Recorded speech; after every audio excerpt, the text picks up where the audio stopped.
Welcome to the Learning Pines YouTube. We hope this video helps. You begin by preparing Chrome and adding the extension. First, make sure Chrome is updated so APIs match the extension.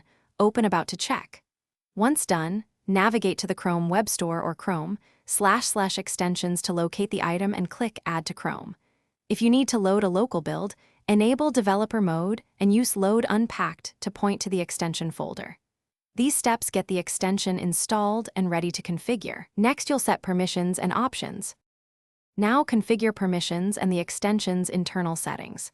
You should inspect details to understand what the extension requests and why. Only grant broad site access if necessary.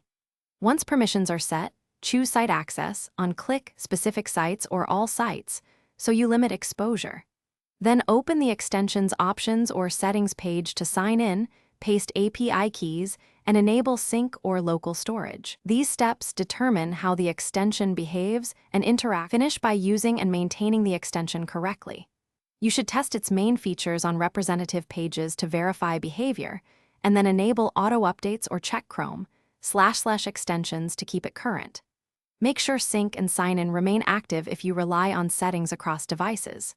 If something fails, first disable and re-enable the extension, then inspect the page console for errors.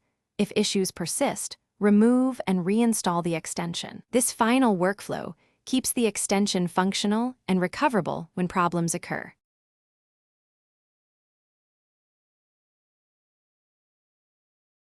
Thanks for watching. Consider subscribing if we helped you.